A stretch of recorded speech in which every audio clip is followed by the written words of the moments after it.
On the evening of November 30th, 1948, two separate couples went for a walk along Somerton Beach, just south of Adelaide, Australia. Both of them noticed the same thing. A man lying in the sand propped up against the seawall, well dressed, legs stretched out, ankles crossed, like he'd settled in to watch the tide come in. Neither couple thought much of it.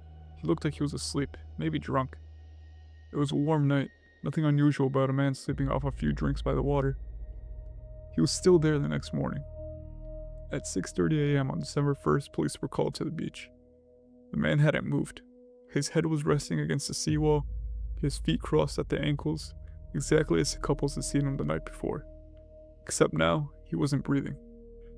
There was no wallet, no ID card, no wound, no blood, no sign of struggle, just a well-dressed man in his mid-40s in a suit that looked slightly out of place for an Australian summer, with an unlit cigarette resting on his collar as if it had simply rolled off his lip after he'd already stopped breathing. No one screamed, no one ran. To anyone walking past that morning, he still just looked like he was asleep. Police searched his pockets, a bus ticket, an unused train ticket to a nearby suburb called Henley Beach, a comb, some chewing gum, a pack of cigarettes with a different, more expensive brand hidden inside. Every single label on his clothing, the manufacturer tags, the size tags, the tailor's marks, had all been carefully cut out. Not torn off in a hurry, cut out, deliberately. And that was just the first of dozens of details that over the next 74 years would turn one dead man on a beach into one of the most famous unsolved mysteries in the world.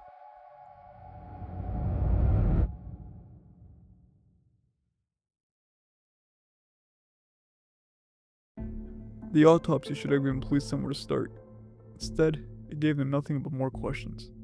The man was in remarkably good physical condition. Mid-40s, athletic build, his calf muscles were unusually well developed. The kind of muscle definition you'd expect from a dancer, not an average man who'd simply collapsed on a beach. His organs showed signs consistent with poisoning. His spleen was abnormally enlarged. There was congestion in his stomach and blood vessels that pointed towards something toxic. But when the pathologist tested for poison, he found nothing. No trace of any known substance. Whatever had killed this man, if it was poison at all, was either untraceable by 1948 forensic science, or something deliberately chosen because it wouldn't show up. 3 separate medical witnesses at the inquest agreed on one thing. This man's death was not natural. But they couldn't say how he died. They couldn't say who he was. And with no fingerprint match, no dental record match, and no one anywhere in the country reporting him missing, the police did the only thing they could. They embalmed him, prepared a coffin, and gave him a name that would outlive every real name anyone would ever try to attach to him. The Somerton Man. A month after the body was found, police finally caught a break. A brown suitcase had been sitting unclaimed at the Adelaide railway station cloakroom since the day before the man's body was discovered. Inside was a stenciled tie, underwear, pajamas, a dressing gown, a coat, and a set of shaving and sewing supplies. Investigators noticed something familiar. A spool of orange thread inside the case matched the exact orange thread that had been used to repair a small tear in the dead man's trousers. This was his suitcase. But once again, no name. Almost every tag had been removed, just like his clothes. Except for 3 items. 3 pieces of clothing carried a name. T. Keane. For a moment, it seemed like the case might be solved. But post-war Australia was still under clothing rations. Second-hand clothes were everywhere, and previous owners' name tags were often left in by accident. Police searched for a T. Keane anywhere in the country. They never found one. A tailor examined the suitcase contents and made one more discovery. The stitching technique used on the coat was a common method in the United States, not standard in Australian tailoring at all. So now the questions weren't just, who was this man? They were, was he even from here? Had he traveled from overseas under a name that wasn't his own, and deliberately erased every trace of who he really was?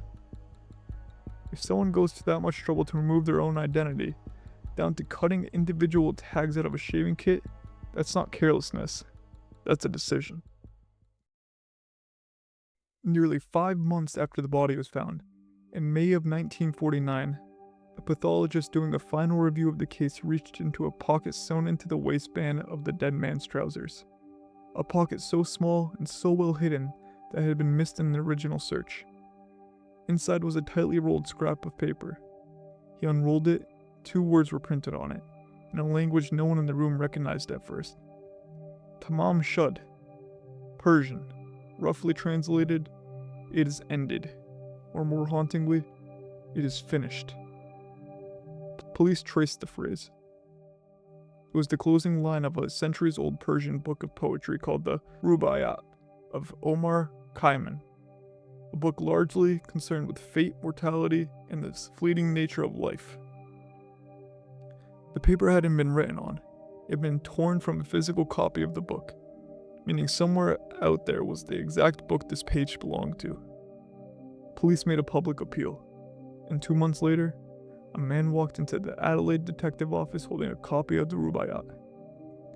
He explained that shortly after the body had been found, he discovered the book lying on the floor of his car.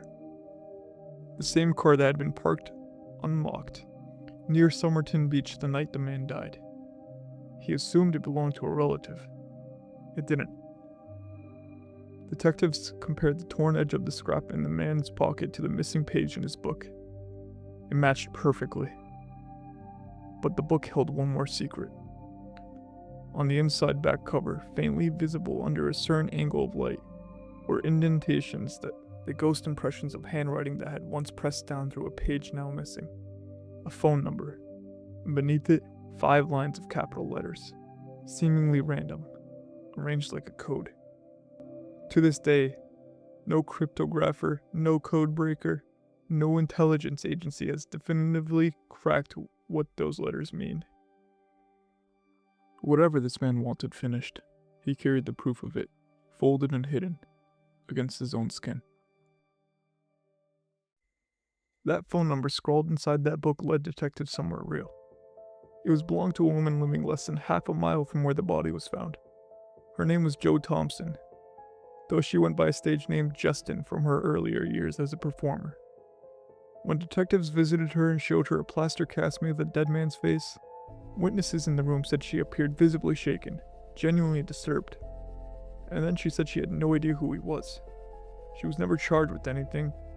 She was never proven to have lied. But something about her reaction stayed with the detectives who were there, and it stayed with the case for decades. There was one more detail that kept the connection alive. Jo Thompson had a son, named Robin. He was born a few years before the Somerton man's death. Robin had an unusual physical trait, a rare ear shape shared by only a small percentage of people, and a distinctive dental condition, missing certain teeth, also which was exceedingly rare. The Somerton man had both those same rare traits. Speculation grew for decades. Was Robin the Somerton man's son? Was Jo Thompson hiding an old relationship? Maybe even the reason the man had come to Adelaide at all. This was also 1948. The early tremors of the Cold War were already reshaping how the public understood strangers who couldn't be identified, who carried coded messages, who seemed determined to vanish. Espionage wasn't a paranoid leap. It was the atmosphere everyone was breathing. So the theories multiplied. A spy passing coded intelligence, a jilted lover who'd taken poison rather than live with heartbreak. A man erasing his identity because somewhere someone was looking for him. Jo Thompson never spoke publicly about the Somerton man again. She died in 2007, taking whatever she knew, if she knew anything at all, with her. For 73 years, the Somerton man had no name. Then in 2022, University of Adelaide physicist Derek Abbott, whose years-long obsession with the mystery led him to marry a woman connected to it, teamed up with forensic genealogist Colleen Fitzpatrick. Leveraging his wife's genealogical research into Justin's family, they attempted to solve the case using modern techniques that were impossible back in 1948. They extracted DNA from hairs trapped in the plaster death mask made of the man's face decades earlier. They built out a genetic family tree using public genealogy databases, the same techniques used to crack modern cold cases. The DNA pointed to a name, Carl Charles Webb. Webb was an electrical engineer from Melbourne. Born in 1905, records showed he'd vanished from public documentation around 1947. No further employment records, no listed address, nothing. right up until his likely death on that beach in 1948. Even more strikingly, researchers found that Webb had been married, and that his wife had, at one point, lived in South Australia, not far from where his body was found. Some now believe he may have traveled to Adelaide searching for her, not realizing she'd already moved on. The rare dental condition, the developed calves possibly from years of specific physical activity, the pieces, for the first time, started forming the outline of an actual person. Not a code, not a ghost, but a man who'd simply disappeared from the world one day, and nobody had gone looking for him. But even with a name, the deepest questions remain unanswered. Why did he remove every label from his own belongings? What killed him? Was the code in the back of that book ever meant to be found? And what, if anything, did Jo Thompson know that she chose to carry silently for the rest of her life? Carl Webb has a name now, but somewhere between Melbourne and that beach in Adelaide, whatever really happened to him, still, in every sense of the word, Tamám Shud.